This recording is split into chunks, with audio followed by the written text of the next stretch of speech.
إن الحمد لله رب العالمين،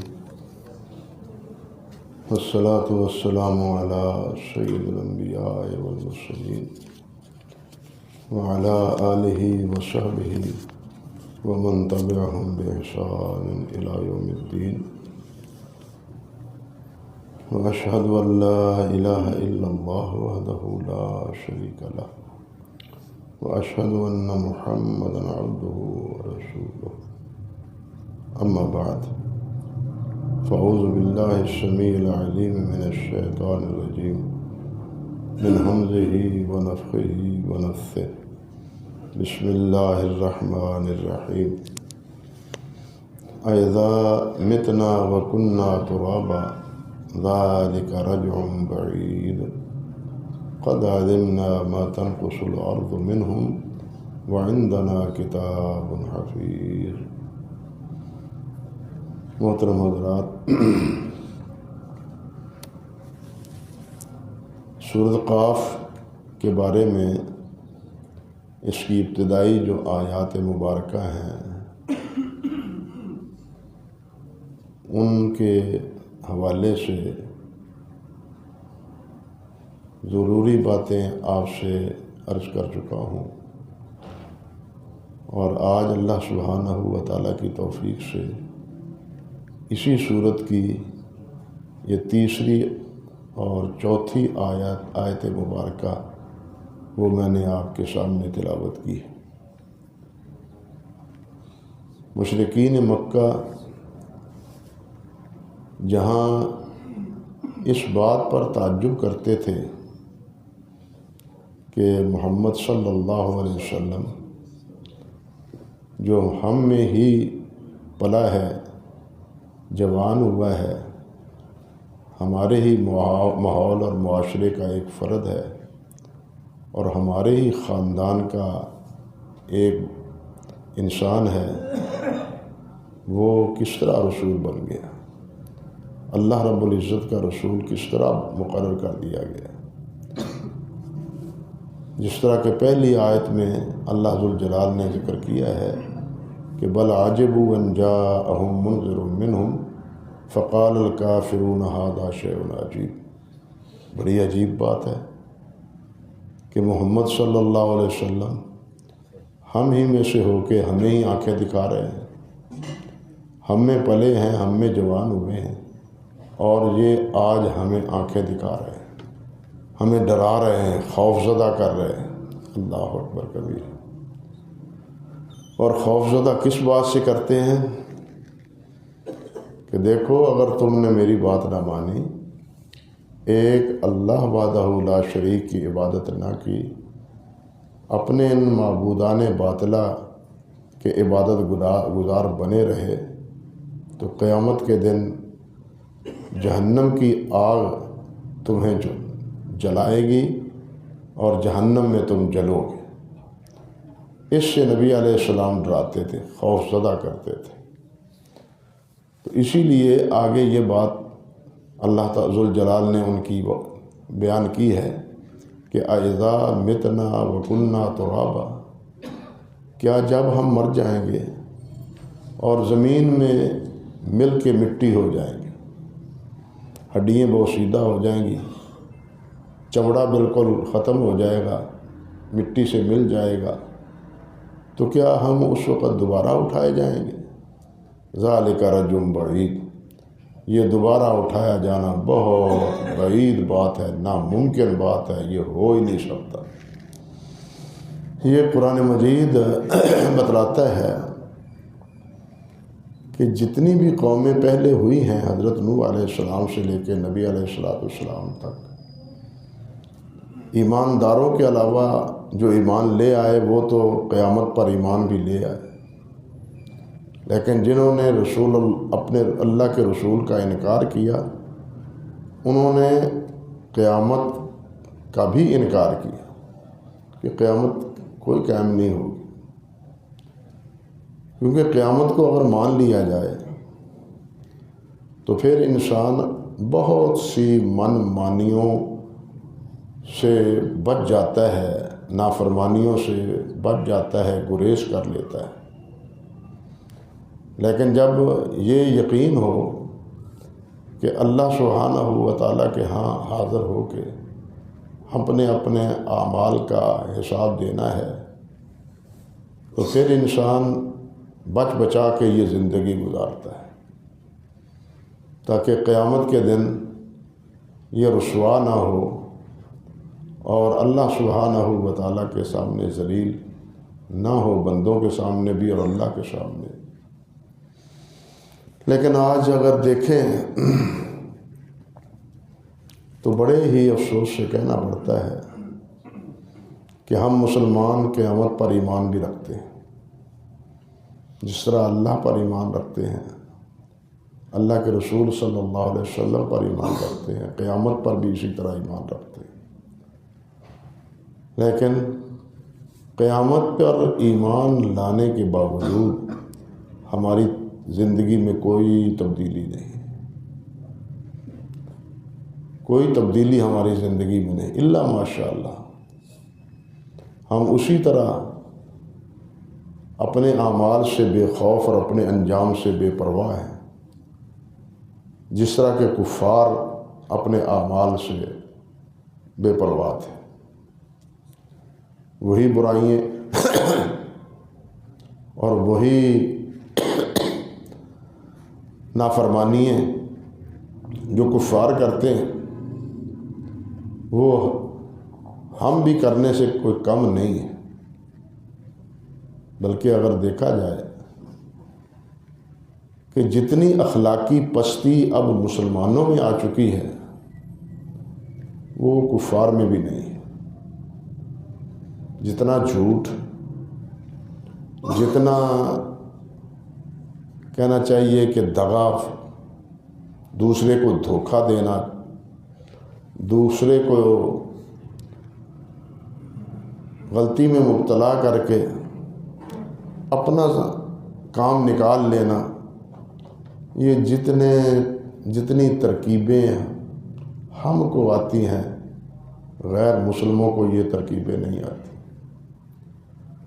ان کے ماحول میں جھوٹ نہیں ہے، ان کے ماحول میں چوری نہیں ہے، ان کے ماحول میں دغا اور فریب اور فراڈ نہیں ہے، جبکہ ہم مسلمان ہوتے ہوئے ان تمام آلودگیوں میں پھنسے ہوئے، اوپر سے لے کے نیچے تک سب پھنسے ہوئے، الا ماشاءاللہ گنتی کے افراد ہوں گے جو ان آلودگیوں سے محفوظ ہوں گے، ورنہ اوپر سے لے کے حکمرانوں سے لے کے رعایا کے نیچے طبقے تک ہر ایک اپنے فرائض سے بالکل لاپرواہ ہے، اور جھوٹ اور فراڈ سے اپنا کام نکالنے کے لیے وہ پوری تگ و دو کرتا ہے، پوری کوشش کرتا ہے۔ دیکھیے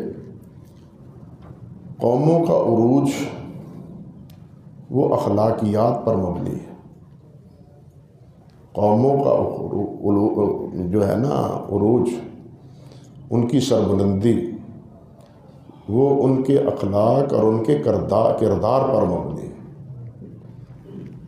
ایمان کے ساتھ ساتھ اگر یہ اخلاق اور کردار نہ ہو تو کبھی بھی کوئی قوم پنپنا نہیں سکتی، وہ اپنا اثر دوسروں پر جما نہیں سکتی۔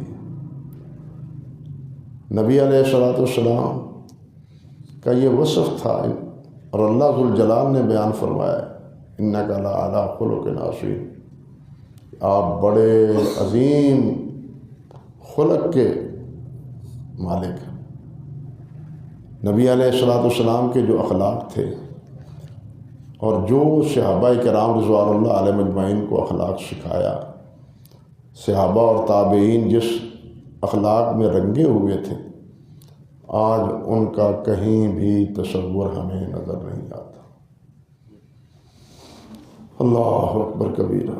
یہی وجہ ہے کہ آج بحیثیت مسلمان یہ غیر مسلموں کے لیے نمونہ نہیں رہے، مسلمان بحیثیت مسلمان غیر مسلموں کے لیے نمونہ نہیں رہے۔ لوگ دیکھتے ہیں کہ یہ کرتے کیا ہیں، ان کا اخلاق کیا ہے، ان کا کردار کیا ہے، یہ کس ماحول میں پلے ہیں اور کس ماحول میں یہ جوان ہوئے ہیں، ان کا لین دین کیا ہے، لوگ یہ دیکھتے ہیں۔ ہم صرف دیکھتے ہیں کہ یہ نماز پڑھتا ہے، روزے رکھتا ہے، ہم صرف یہ دیکھتے ہیں، لیکن دوسری قومیں تو نماز کو مانتی ہی نہیں، وہ نماز کے علاوہ دوسرا جو کردار اچھا ہوتا ہے اس کو دیکھتی ہے، اور آج ہمارا یہ کردار اچھا نہیں رہا۔ یہی وجہ ہے کہ آج پوری دنیا میں ہم رسوا اور ذلیل ہو رہے ہیں، ہماری عزت و آبرو بالکل خاک میں ملی ہوئی ہے۔ جب مسلمان اخلاق اور کردار کے پختہ تھے تو ان کا یہ عمل یہ اسلام کی دعوت کا ثبوت اور دلیل بن جاتی تھی۔ یہ جو بر صغیر میں پاکستان نہیں پورے بر صغیر میں گجرات اور کاٹھیا وار یہ ہندوستان کا جو علاقہ ہے، یہاں پہلی ہی صدی میں تجار آئے ہیں، تاجر آئے ہیں، مسلمان تابعین تاجر بن کے آئے ہیں، اور ان کی تجارت کے صاف صاف عمل و کردار کو دیکھ کے اس علاقے کے لوگ مسلمان ہوئے کہ یہ مال کے فروخت کرنے میں اتنے سچے اور سچے ثابت ہوئے، بس اسی کردار کی وجہ سے وہ مسلمان ہوئے۔ بلکہ آپ دیکھیں خود نبی علیہ السلام، اللہ اکبر، ان کو حضرت ختیجہ رضی اللہ تعالی عنہ نے نکاح کا پیغام کن اوصاف کی وجہ سے دیا تھا؟ سنا ہے آپ نے علماء سے، شاید پڑھا بھی ہو کہیں تاریخ کی کتابوں میں، کہ حضرت ختیجہ نے نبی علیہ السلام کے کردار اور صاف گوئی سے متاثر ہو کے ہی پیغام نکاح کا بھیجا تھا، ورنہ قریش کے بڑے بڑے سرداروں کے نوجوان اور بچے ان کی پیشکش بھی تھی حضرت ختیجہ رضی اللہ تعالی عنہا کو، لیکن ان کی تمام پیشکشوں کو انہوں نے ٹھکرا دیا۔ نبی علیہ السلام کے اخلاق اور کردار کی جو گواہی حضرت ختیجہ کے غلام نے دی تھی جب آپ کو مال تجارت دے کے شام کو بھیجا تھا، تو اس کردار کو دیکھ کے، صاف گوئی کو دیکھ کے، معاملات کو صاف دیکھ کے حضرت ختیجہ رضی اللہ تعالی عنہ نے خود ہی نکاح کا پیغام نبی علیہ السلام کو بھیجا تھا۔ تو اس لیے ماحول اور معاشرہ وہ بنتا ہے اخلاق اور کردار سے۔ نبی علیہ اگر نماز ہے تو نماز اخلاق کو سنوارتی ہے، بلکہ نماز توحید کو نکھارتی ہے، لیکن ہماری نمازیں وہ ہمیں یہ سبق نہیں دیتی۔ دیکھیے حضرت شعیب علیہ السلام نے جس وقت اپنی قوم کو یہ بات کہی کہ یہ ماپ تول میں کمی بیشی نہ کرو، وہ یہ مجرم تھی یہ قوم، مال دینے میں ان کا طریقہ اور لینے میں طریقہ اور، آج ہمارا بھی وہی طریقہ ہے۔ شعیب علیہ السلام نے ٹوکا ان کو کہ یہ کیا کر رہے ہیں، یہ تو اللہ کے غضب اور اللہ کے عذاب کو دعوت دینے کے مترادف ہے۔ تو قوم نے ایک بات کہی تھی، یا شعیب الصلاۃ کا تامر کا نتر کا ما یعبد آباؤنا او النفل فی اموالنا اموال الشعب۔ اے شعیب کیا تیری یہ نماز اس بات سے روکتی ہے ہمیں کہ ہم اپنی مرضی سے اپنے معبودوں کی عبادت نہ کریں اور اپنی مرضی سے اپنی زندگی کے یہ کاروبار لین دین کے تجارت کے اپنی مرضی سے سر انجام نہ دیں؟ کیا مطلب اس بات کا؟ نماز تجارت میں منمانی کی اجازت نہیں دیتی، نماز اللہ وحدہ لا شریک کے علاوہ کسی اور کی عبادت کی اجازت نہیں دیتی۔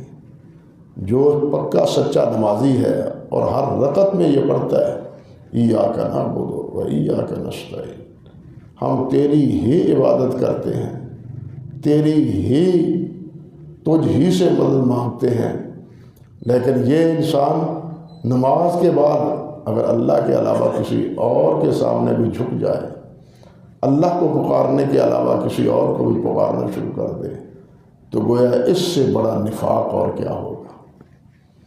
یعنی یہ کردار اور عمل پوری منافقت پر مبنی کہ اللہ کے حضور ہاتھ باندھ کے ہم اس بات کا اقرار اور اعتراف کریں کہ ہم تیری ہی عبادت کرتے ہیں، تجھ ہی سے مدد مانگتے ہیں، لیکن نماز سے فارغ ہوں تو پھر پتہ نہیں کن کن کو پکارتے ہیں، کتنے معبود بنا رکھے ہیں، معاذ اللہ ثم استغفر۔ اور اسی طرح نماز ہی روکتی ہے کہ اپنی منمانی نہ کرو، اللہ سے ڈرو، اللہ کے سے خوف کھاؤ، اپنی منمانی نہ کرو تجارت میں۔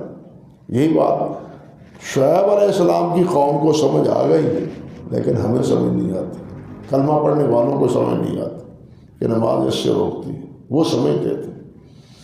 تو قوموں کا عروج و زوال، اس کا ایک بڑا سبب ان کا عمل و کردار ہے۔ جہاں اللہ وحدہ لا شریک کی توحید کا انکار ہے، وہاں ایک بڑا سبب جو ہے نا وہ کیا ہے؟ عمل و کردار ہے، کہ ان کے عمل و کردار میں جھوٹ نہیں ہے، دھوکہ نہیں ہے، فراڈ نہیں ہے، ملاوٹ نہیں ہے، چوری نہیں ہے، چور و چکے نہیں ہیں، وہ ڈاکے نہیں ہیں۔ آپ مغرب کے بعض ممالک کو، جرمنی ہو یا اسی طرح یہ آپ کے جاپان، مشرق میں جاپان ہو، کوریا ہو، جنوبی کوریا ہو، ان کے حالات کبھی سن کے تو دیکھیں لوگوں سے، وہ کیا بتلاتے ہیں کہ چوری کا کوئی تصور نہیں ہے، جھوٹ کا کوئی تصور نہیں ہے، ملاوٹ کا کوئی تصور نہیں ہے۔ لیکن یہاں جب تک ہم دو دو تین تین نمبر فروخت نہ کریں چیزیں بنا بنا کے، اس وقت تک ہمارا کاروبار ہی نہیں چلتا۔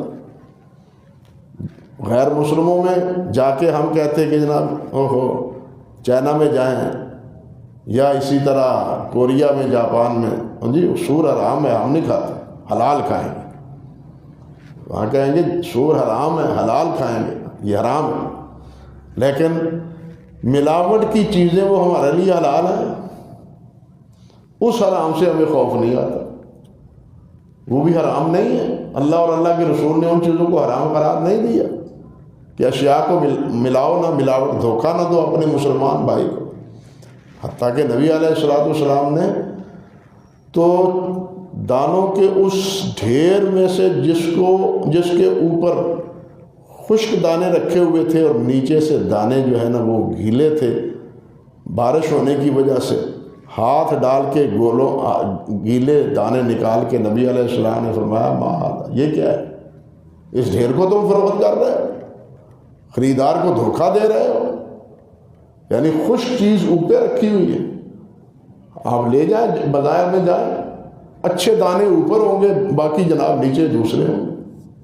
حتیٰ کہ ہم تو اتنے ہوشیار ہو چکے ہیں، تولیں گے آپ کے سامنے کچھ اور تھمائیں گے آپ کو کچھ اور۔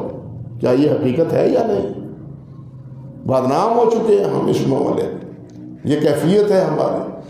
تو نماز بھائی وہ ہمیں اس عمل سے روکتی ہے، نہ شرک کی اجازت دیتی ہے، نہ دھوکہ، جھوٹ، فراڈ، اس کی نماز اجازت دیتی ہے۔ اس لیے تو ہماری صحیح طور پر نماز بھی ہماری نہیں ہے۔ اللہ ہمیں پکا سچا نمازی بنائے۔ اللہ اکبر کبیرہ۔ عرض کر رہا تھا کہ یہی قیامت کے ہونے کا پر ایمان، یہ گناہوں سے بچنے کا ایک بہت بڑا ذریعہ ہے، لیکن ہمارا ایمان ہونے کے باوجود بھی ہم گناہوں میں لت پت ہیں، الجھے ہوئے ہیں۔ اب ہمیں سوچنا چاہیے کہ ہمارے ایمان کی کیا کیفیت کیا ہے، ہمارا ایمان ہمیں یہ صبر کیوں نہیں دے رہا، یہ نتیجہ ہمیں کیوں نہیں دے رہا۔ بھائی ہر عمل کا ایک نتیجہ ہوتا ہے، ہر عمل کا ایک نتیجہ ہوتا ہے۔ آپ کاروبار کرتے ہیں تو نتیجہ کیا ہے کہ پیسے آئیں، گھر کا اثاثہ بنے اور گھر کی روٹی دال روٹی چلے۔ طالب علم امتحان دیتا ہے، پڑھتا ہے، مقصد کیا ہے کہ میں امتحان میں کامیاب ہو جاؤں۔ طبیب ہے تو وہ پریکٹس کرتا ہے کہ میرے مریض میرے ہاتھ سے شفا پائیں۔ لوگ جاتے ہیں دوائی لینے کے لیے۔ جو آدمی عمل کرتا ہے اس کا نتیجہ وہ دیکھتا ہے، لیکن ہمارے ان اعمال کا اور ہمارے اس ایمان کا کیا نتیجہ ہے؟ ہمیں تو وہ نتیجہ نظر نہیں آ رہا۔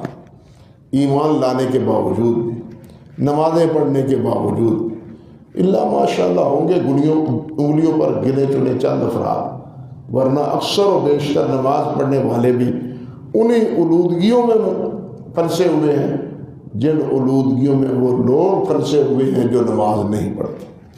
یہ ایک حقیقت ہے جس کو آپ بھی جانتے ہیں، مانتے ہیں اور دیکھتے ہیں۔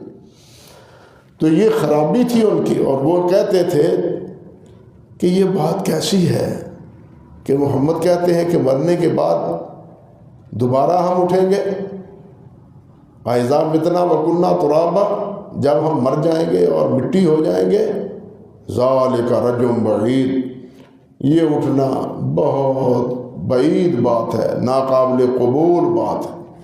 اللہ ذوالجلال والاکرام نے فرمایا ہے دوسرے مقام پر، وما ارسلنا من فی قریۃ من نذیر الا قال مترفوها انا بما ارسلتم به کافرون وقالوا نحن اکثر اموالا واولادا وما نحن بمعذبین۔ اللہ اکبر۔ بلا تفریق اللہ ذوالجلال نے فرمائی ہے یہ بات کہ جس بستی میں بھی ہم نے اپنا رسول بھیجا ہے، جس قوم کے پاس بھی ہمارا رسول آیا ہے، انہیں ڈرانے کے لیے، دھمکانے کے لیے، تو کیا کہا؟ قالا مترفوہا، جو کھانے پینے والے لوگ، کھاتے پیتے لوگ تھے نا، سفید پوش جس کو آج ہم اپنی اصطلاح میں آپ کہتے ہیں، وہ کہتے تھے انا بما ارسلتم بہ کافرون، جو تم ہمیں دعوت دیتے ہو ہم نہیں مانتے۔ فرماتے وقالو، اور وہ کہتے تھے نحن اکثر اموالا و اولادا، اللہ نے ہمیں مال بھی دے رکھا ہے، اللہ نے ہمیں اولاد بھی دے رکھی ہے۔ یہ چیز بتلاتی ہے کہ اللہ ہم پر راضی ہے۔ جب دنیا میں اللہ ہم پر راضی ہیں تو پھر وما نحن بمعذبین، جو تم آخرت کے عذاب سے ڈراتے ہو تو وہ عذاب ہمیں نہیں آئے گا۔ ہم دنیا میں اللہ ذوالجلال کی فرمانبرداری کریں یا نہ کریں، لیکن اللہ کے انعامات ہم پر ہو رہے ہیں۔ یہ انعامات ہونا یہ اس بات کی دلیل ہے کہ اللہ ہم پر راضی ہے۔ بات سمجھے نا؟ اللہ کے مال اور اولاد ہونا یہ اللہ کی رضا کی دلیل نہیں ہے۔ اللہ کی رضا کی دلیل یہ ہے کہ اللہ کسی کو ایمان کی دولت عطا فرماتے ہیں، نیک اور صالح بنا دے۔ مال و دولت تو زیادہ ہر دور میں کفار کے پاس رہا ہے، ہر دور میں۔ اللہ ذوالجلال نے فرمایا ہے سورۃ آل عمران میں وَلَا يَغُرَّنَّكَ تَقَلُّبُ الَّذِينَ كَفَرُوا فِي الْبِلَادِ مَتَاعٌ قَلِيلٌ ثُمَّ مَأْوَاهُمْ جَهَنَّمُ۔ فرمایا کہ تمہاری آنکھوں کو خیرہ نہ کرے ان کا مال و دولت، ان کا آنا جانا، تجارت کرنا، کاروبار کرنا، یہ تمہیں دھوکہ نہ دے، یہ چند دن کی دنیا ہے، لیکن انجام ان کا کیا ہے؟ اللہ ذوالجلال کے عذاب میں یہ پکڑے جائیں۔ ہر دور میں یہ کفار کے پاس زیادہ مار رہا ہے۔ صحابہ کرام رضوان اللہ علیہ اجمعین کے پاس کیا مال تھا، اسی طرح دوسری بات کے حضرات میں بھی، لیکن ان کے مقابلے میں کہاں روم کی سلطنت، کہاں ایران کی سلطنت، جن کے پاس بے پناہ مال و دولت تھا، جس کے کوئی شمار و قطار بھی نہیں تھا ان کی دولت کا، لیکن اللہ ذوالجلال والاکرام نے ان تمام کو، دونوں کو، انتہی دامن اور تہی دستوں کے ہاتھوں اللہ ذوالجلال نے تحقیق کروا دی۔ یہ جو کہتے تھے نا نانو اکثر و معالم و اولادا، ان کو بھی انہی صحابہ، غریب صحابہ رضی اللہ تعالیٰ عنہ کے ہاتھوں ان کو بھی مروا دی۔ کیا ہے؟ کہاں گیا تمہارا مال؟ کہاں گئی تمہاری یہ تمہارا تصور کہ اللہ ہم پر راضی ہے؟ حضرت عبداللہ بن مسعود رضی اللہ تعالیٰ عنہ صحابہ کرام میں سب سے کمزور، پتلے دبلے، چھوٹے قد کے صحابی تھے۔ اللہ اکبر کبیرہ۔ ایک دفعہ مسواک لینے کے لیے پیلو کے درخت پر حضرت عبداللہ بن مسعود رضی اللہ تعالیٰ عنہ چڑھے. پتلے دبلے تھے، ہلکا وزن تھا. وہ کبھی کسی شاخ پر کبھی کسی شاخ پر مسواک لانے کے لیے، توڑنے کے لیے ادھر ادھر جا رہے ہیں. اور صحابہ ہنس رہے ہیں، دیکھو ہاں ہلکا پھلکا ہے نا، اس لیے یہ ادھر ادھر جا رہا ہے. نبی علیہ السلام نے فرمایا تم اس کا وزن بہت ہلکا سمجھتے ہو، قیامت کے دن اس کا وزن، اس کی ٹانگوں کا وزن اونٹ پہاڑ سے بھی زیادہ ہوگا. اونٹ پہاڑ سے بھی زیادہ ہوگا ان کی ٹانگ، جس کو تم پتلا دبلا سمجھتے ہو. تو اسی عبداللہ بن مسعود رضی اللہ تعالیٰ عنہ کے ہاتھ سے اللہ اکبر ابو جہل کو مروایا. یعنی اس کی گردن جو ہے نا کاٹنے والے حضرت عبداللہ بن مسعود تھے. یہ بدماش مرتے ہوئے بھی آنکھیں کھول کے پوچھنے لگا کون ہے، ایسے کون ہے؟ عبداللہ بن مسعود ہماری بکریوں کا چرواہا، کاش کہ میرا سر کوئی سردار اتارتا. تکبر کی انتہا دیکھی.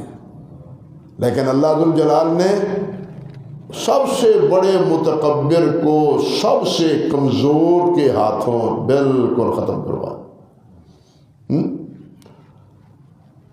یہ وہی بات ہوئی نا، ممولے کو لے کے باز کے ساتھ لڑانے کی بات ہے. ممولے کے ہاتھوں باز شکار ہو رہا ہے. اللہ اکبر. حالانکہ باز کا کام شب و روز شکار کرنا ہے پرندوں کو، لیکن یہاں ممولہ باز کو شکار کر رہا ہے.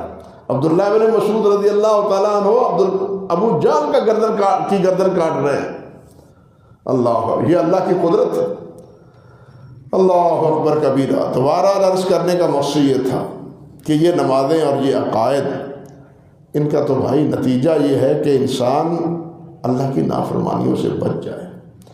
یہی وجہ ہے کہ جتنے بھی یہ لوگ ہوئے ہیں بڑے بڑے، وہ اللہ ذوالجلال کی اطاعت اور فرم برداری کی طرف نہیں، بلکہ اللہ کے رسول کی نافرمانی، اللہ کی نافرمانی اور اپنے اندر تکبر اور اس گمان کو کہ ہمارے پاس بہت مال ہے، بڑی اولاد ہے، ہمارے پاس جناب ریل پیل ہے مال و دولت کی، اسی گھمنڈ میں ساری زندگی انہوں نے گزار دی.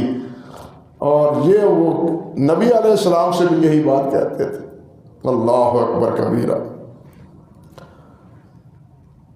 عرب کا ایک شاعر کہتا ہے، مورخین نے لکھا ہے، کہتا ہے اموتن ثم بعث ثم حشر.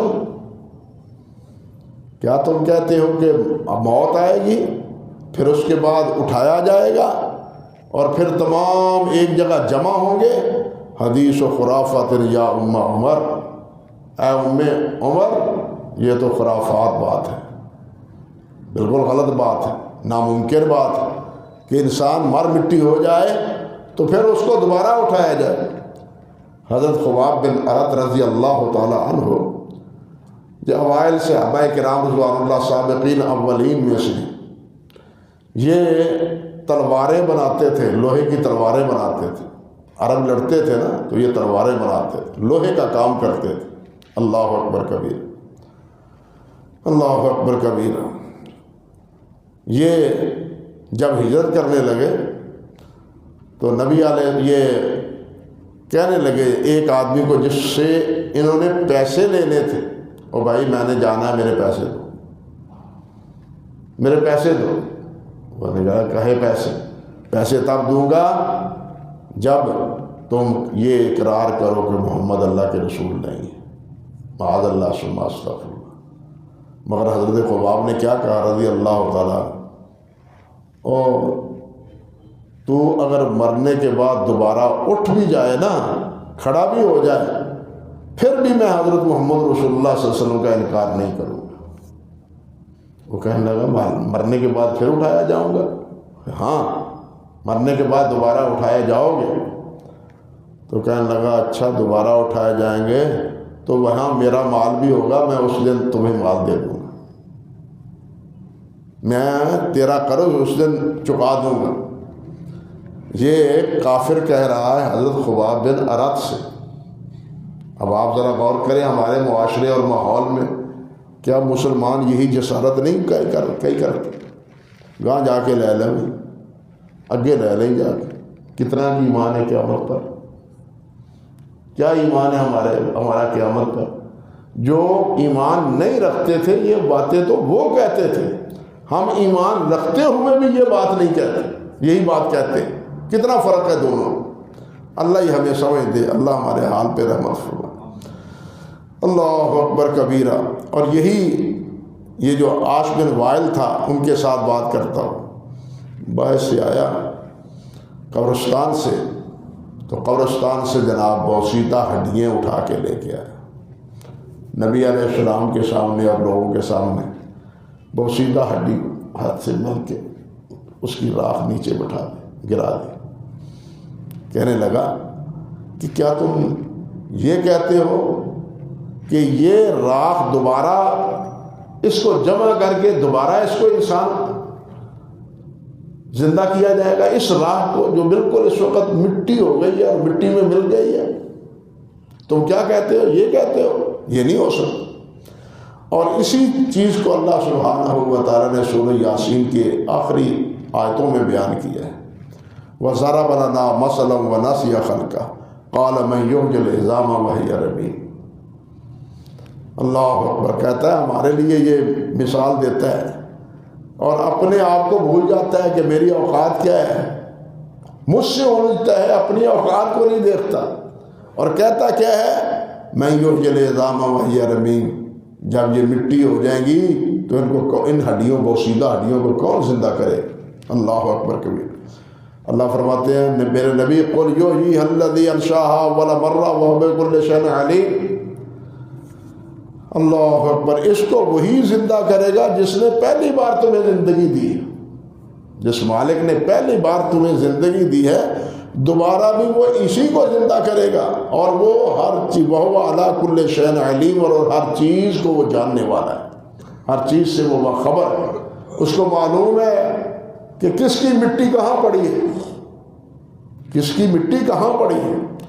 فرمایا الذی جعل لکم من الشجر نارا فاذا انتم توقدون، وہ واللہ وہ ہے کہ تم اس درخت سے آگ جلاتے ہو، سبز درخت سے آگ جلاتے ہو، لکڑیوں ان کی کو مارتے، اس سے چنگاڑیاں نکلتی، یہ مخصوص قسم کا درخت تھا، جس طرح کے لوہے پر لوہا مارا جائے تو اس سے چنگاریاں نکلتی ہیں، بالکل یہی کیفیت اس درخت کی تھی۔